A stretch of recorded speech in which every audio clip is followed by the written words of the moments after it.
great-grandchild is born, and you get, great-great-great-grandma and grandpa and all these things that are still around, and you try to get pictures of them.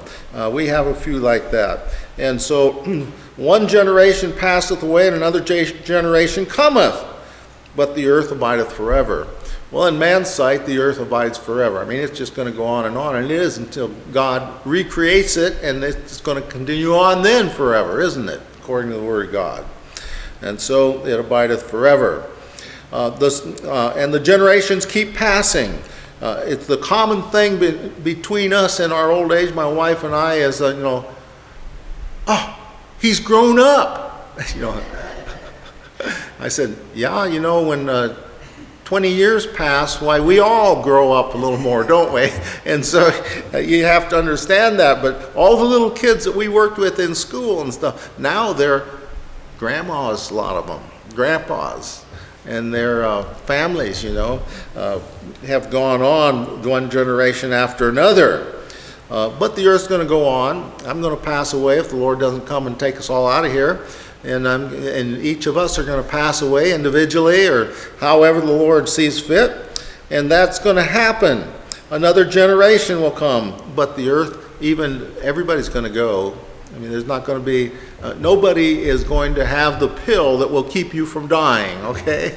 The pharmaceuticals are really big at selling pills, and expensive ones too. Some of those things are over $1,000 a pill, and for shots and things. Well, if you want this cure and you want to live eternally, well, you better keep yourself going now, so spend the money.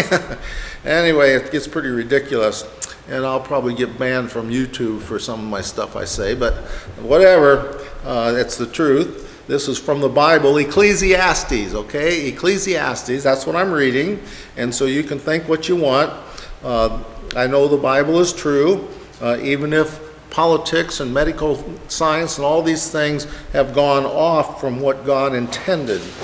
Let's go on with verse 5, the sun also ariseth, and the sun goeth down, and hasteth to his place where he arose. Okay, from the earth's viewpoint, again, under the sun, what? It rises, goes up through the sky, and goes down in the west, doesn't it? Rises in the east, and that's what we see every day. And so that's what he's saying here.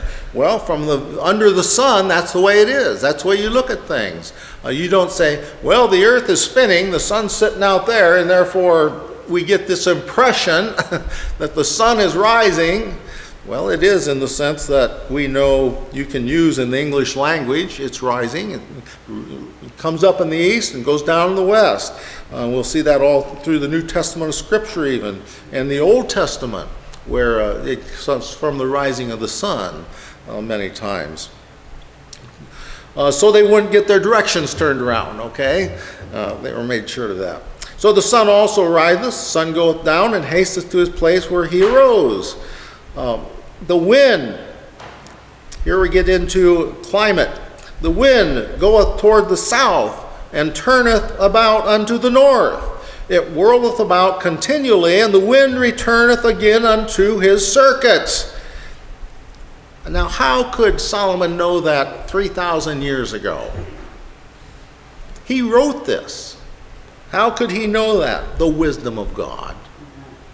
I mean, we think we've really come a long ways. Well, now we've named them. So we have El Nino and La Nina, and we have the derecho, and we have all these different names for different clouds and different things that we see. Well, God has it all ready and all set up. The circuits are going around something.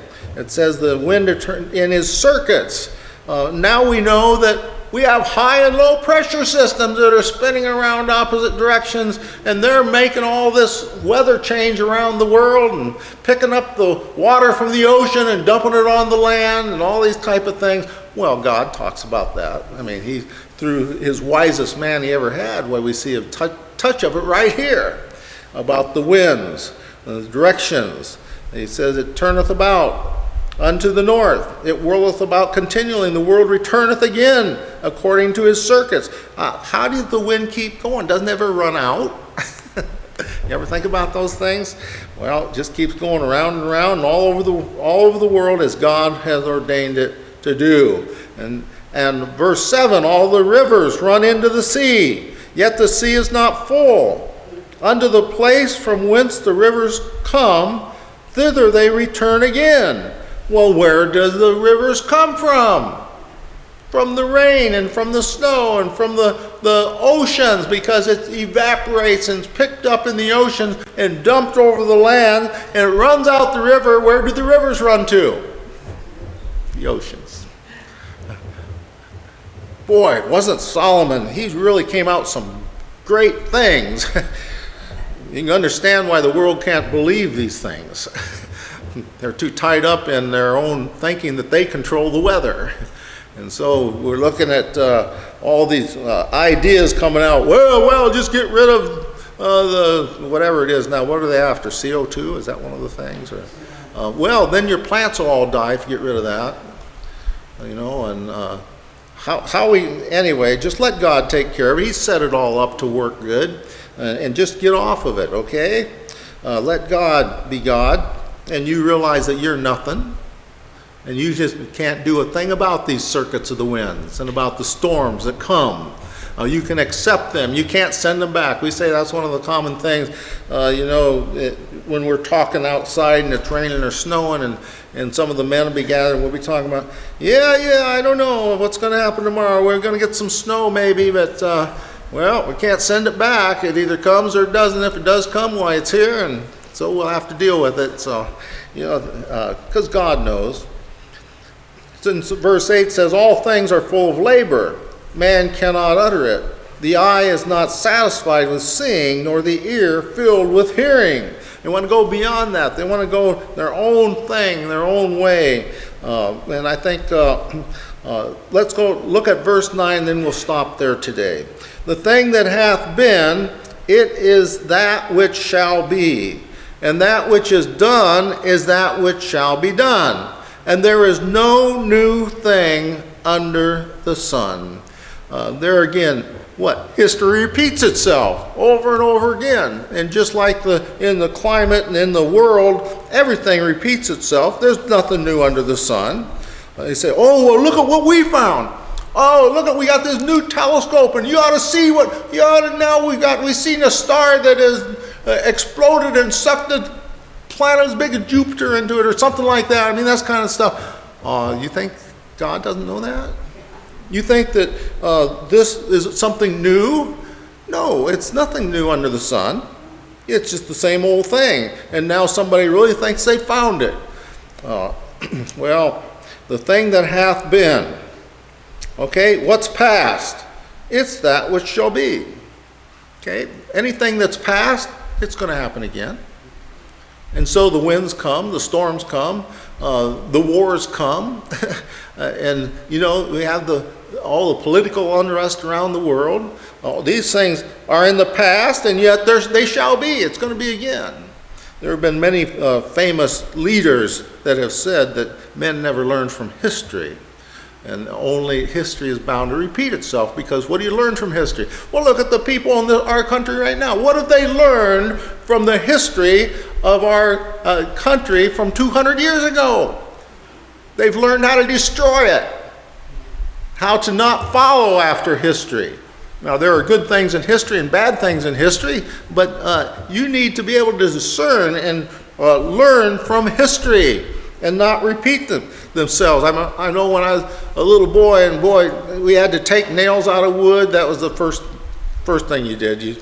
You helped by cleaning up the old lumber and stuff, and you take the nails out, and you learn how to use a hammer and a wrecking bar and all these things, and you learn too not to hit your thumb. See, you learn these things, and you realize, that's happened before. It's not something new. Oh, look, Dad, I got a black nail that's going to fall off, and it really hurts. And it's never happened to anybody before. I mean, what stupidity. These things that are past, they're happening again, they're going to happen again. And so the thing that has been, it is that which shall be, and that which is done is that which shall be done. I hit my thumb with my hammer, that's going to happen. And that's the way I learned better skills at what I was doing. And there is no new thing under the sun.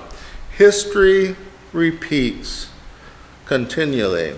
Time and again, it repeats itself. So anyway, that's a start into what the greatest, the wisest man that God has ever made on earth, what he has said. Now we'll see a lot more of this. I plan to just kind of go on through this as time goes on. We'll see how the Lord directs. But we understand that these things are not new. There's nothing new under the sun. And so we'll just go on and we'll trust God, let him take care of things. Countries rise and countries fall. You know, that's another thing that has happened throughout history. Israel has risen and fallen how many times? They were a world leader during Solomon's days, and David took captive, of all the nations around them there. And then when Solomon, God gave them the peace and the rulership. Okay, and of course it was taken from Solomon because of his departing from the Lord. And so there's nothing new under the sun. And we just thank God for giving the wisdom to Solomon that he wrote these things down.